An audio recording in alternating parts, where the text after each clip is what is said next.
안녕하세요. 꿈을 이루는 부동산 꿈부입니다. 오늘 부동산 세금 관련 정보에 대해서 알아볼까 합니다. 오늘은 재산세에 대해서 알아보도록 하겠습니다. 재산세란 토지, 건축물, 주택, 선박, 항공기 등 소유자에게 매년 부과되는 세금으로 재산세를 걷는 주체는 소유 건물이 있는 지역을 관리하는 시군 구청입니다. 매년 6월 1일을 기준으로 해당 재산의 사실상 소유하고 있는 자에게 부과됩니다. 보통 실제적으로는 사실상 소유자가 누군지 알 수 없기 때문에 등기사항 전부 증명서를 보고 부과합니다. 부동산 재산세는 토지와 건물로 나누어 부과하며 지방정부 재정의 근원입니다. 재산세를 내는 방법으로는 재산세 고지서를 가지고 직접 은행 창구나 ATM 기기 등을 통해서 납부하거나 인터넷 위텍스 홈페이지를 통해 납부 가능합니다. 2019년 7월부터는 네이버페이 혹은 카카오페이로도 고지서를 받아 즉시 납부 또는 자동 납부가 가능합니다. 주의할 점은 납부 시기를 놓치게 되면 납부 기한 후에는 3%의 가산세가 붙으니까 납부 기간 안에 내는 것이 좋습니다. 여기에서 보면 이 위텍스 홈페이지라고 되어 있지 않습니까? 위텍스가 있고 홈텍스가 있습니다. 위텍스는 지방세를 내는 사이트고요. 홈텍스는 국세를 내는 사이트입니다. 두 개를 구분하셔야 되겠죠? 이 재산세는 6월 1일을 기준으로 합니다. 6월 1일을 기준으로 해당 물건의 소유주가 내야 하는데, 예를 들어서 매매가 되었을 때 잔금을 5월 31일에 치르고 법원에 등기 신청을 했다면 매수인이 6월 1일 기준 소유자가 되어서 매수인이 재산세를 냅니다. 예를 들어서 매매를 했는데 잔금일이 6월 2일입니다. 이럴 시에는 6월 1일 매도인이 소유자로 되었기 때문에 재산세는 매도인에게 청구가 되고 매수인은 그 다음 해에 내게 됩니다.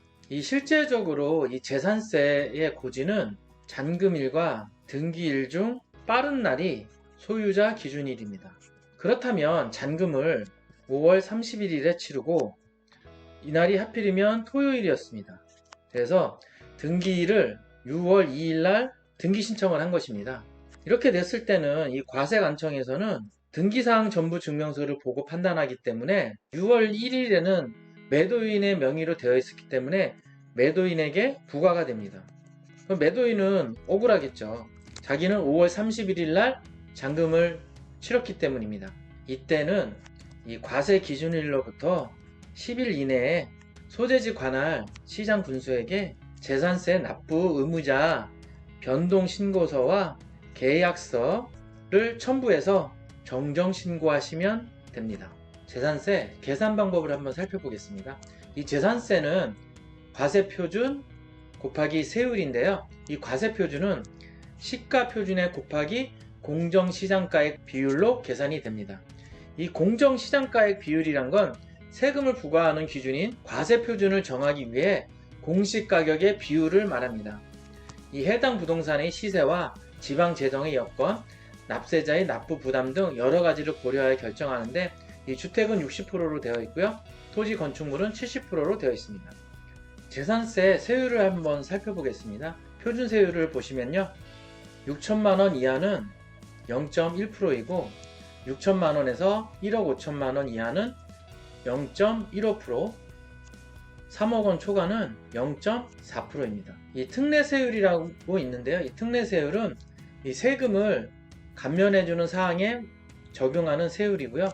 이 세부담 상한이라고 있습니다. 세부담 상한은 이 전년도에 낸 이 세금에 대한 부분이 있는 건데요. 이 3억원 이하는 105%를 넘을 수가 없고요. 3억에서 6억원 이하는 110%, 그리고 6억원 초과는 130%를 넘을 수 없다는 뜻입니다. 이 토지를 살펴보겠습니다. 이 토지는 용도에 따라서 다음과 같이 세 가지 형태로 구분하여 보유세가 부과됩니다. 이 토지의 용도 구분은 좀 어려운 부분이 될 수 있지만 토지 보유세를 이해하기 위하여 반드시 짚고 넘어가야 합니다. 이 중에는 종부세가 가세되는 토지는 별도 합산 토지 및 종합 합산 토지로 한정되어 있습니다. 이 분리과세 토지가 있는데요. 분리과세 토지는 논밭, 과수원, 목장용지, 임야의 공장용 용지, 시지역의 산업단지, 공단지역의 기준면적 이내는 저율로 부과하고요.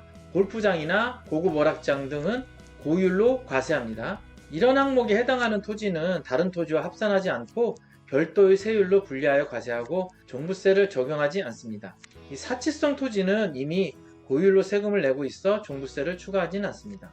사업계획 승인을 받은 주택건설용 용지는 대부분 저율로 분리과세로 되어 있습니다. 이 재산세를 보시면 전답, 과수원, 목장용지, 임야 등은 0.07%이고요. 골프장 및 고급 오락장 토지는 고율인 4%를 적용합니다. 그 외에는 0.2%를 적용하고요.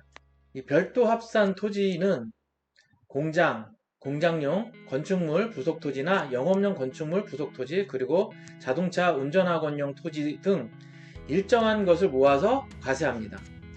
그러니까 별도로 합산한 토지라고 생각하시면 됩니다. 현재 상가를 짓고 있는 경우라면 건축물이 있는 것으로 보아 별도 합산 과세합니다.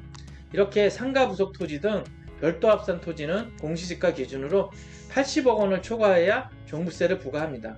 그러니까 구분 상가 등을 매입하는 경우 있지 않습니까? 10평, 20평 전용 면적, 거의 별도 합산 대상 토지 대상은 안 된다고 생각하시면 됩니다. 여기서 재산세, 종합부동산세가 있는데 재산세는 과세 표준이 2억 원 이하일 때 0.2% 누진 공제율이고요. 2억에서 10억 이하는 0.3%, 10억 초과는 0.4%. 종합부동산세는 과세 표준이 200억 이하, 400억 이하, 400억 초과가 있는데요. 0.5, 0.6, 0.7입니다. 대단지, 상가를 지을 때 외에는 건물을 지을 때 토지의 종합부동산세는 부과되기는 어렵고요. 재산세 부분만 부과된다고 보시면 되겠습니다. 이 재산세는 1년에 몇 번 내나 매년 7월 16일에서 7월 31일과 9월 16일에서 9월 31일에 2분의 1씩 반반씩 나누어서 2번 냅니다. 이 선박 항공기를 포함한 건축물은 7월에 납부를 하고 토지는 9월에 납부를 합니다. 이 재산세가 10만원 이하인 경우에는 7월에 한 번에 내도 되고요. 250만원을 초과하는 경우에는 세액의 일부를 납부기간이 지난 날부터 2개월 이내에 나누어서도 납부할 수 있습니다. 이 토지 중에서 그 종합합산 대상 토지를 한번 살펴보면요. 종합합산 대상 토지는 전국의 모든 토지, 전국에 있는 내 명의로 되어 있는 모든 땅, 앞에서 본 분리과세와 별도합산 토지, 비과세와 경감 토지를 제외한 모든 토지를 말합니다. 예를 들어서 놀고 있는 땅, 나대지나 대부분의 임야, 그리고 입지 기준 면적을 초과한 공장 용지 등도 이에 해당합니다. 이런 종합합산 대상 토지를 많이 갖고 있어도 종부세가 부과됩니다. 다만 공시지가 기준으로 5억 원이 초과돼야 종부세가 부과됩니다. 여기서 살펴보는 재산세는 과세 표준이 5천만 원 이하에 있는 0.2%의 세율이 적용되고요. 5천에서 1억 이하는 0.3%, 1억 원 초과는 0.5%의 세율이 적용됩니다. 이 재산세 상한 부담제라는 것이 있습니다.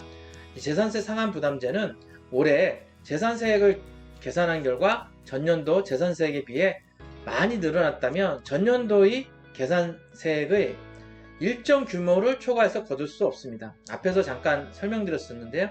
주택의 경우에는 주택 공시가격이 3억 원 이하이면 전년도 재산세액의 105%를 초과할 수 없고요. 3억에서 6억 원 이하이면 전년도 재산세액의 110%, 6억 원 초과이면 전년도 재산세액의 130%를 초과해 징수할 수 없습니다. 이 토지와 건축물의 경우에는 전년도 재산세액의 150%를 초과해 징수할 수 없습니다. 그 다음해에는 늘어나겠죠. 이 재산세 감면 부분이 있는데요. 재산세가 감면되는 것은 주택연금에 가입됐다면 주택연금에 가입한 주택에 한해 재산세를 25%까지 감면받을 수 있습니다. 단 주택가격이 5억 원을 초과할 경우 5억 원까지만 감면 혜택입니다. 대도시나 서울시 안에 있는 경우 웬만한 아파트 같은 경우는 5억 원을 초과하기 때문에 내진 설계를 갖춘 주택이나 건축물도 감면 대상입니다. 2층 이하 총 면적 500제곱미터 이하인 건축물에 대하여 신축인 경우 5년 동안 재산세의 50%를 감면하고요. 기존 건물에 내진 설계를 적용한 경우에는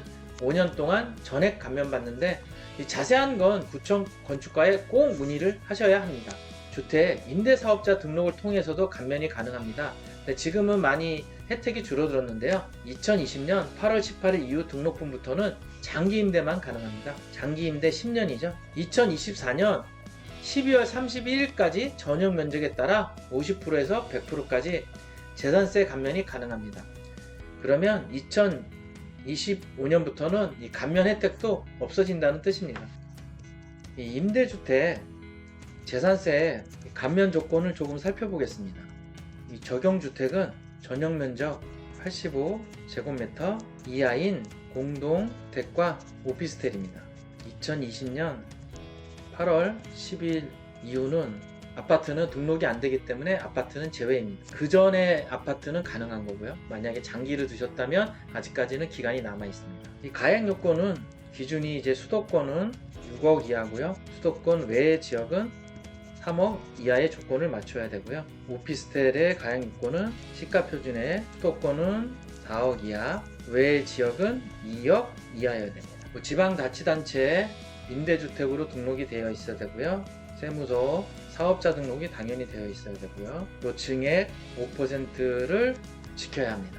그리고 여기서 하나 아셔야 될 게 이 공동주택이나 오피스텔을 2세대 이상, 두 채 이상이죠. 임대 목적으로 사용하는 경우에 하나요. 그것도 또 기간이 정해져 있습니다. 2024년 12월 31일까지만 25%에서 50%까지 감면받는다는 것을 확인하시면 됩니다. 오늘 여기까지 했고요. 다음 시간에 또 찾아뵙도록 하겠습니다. 감사합니다.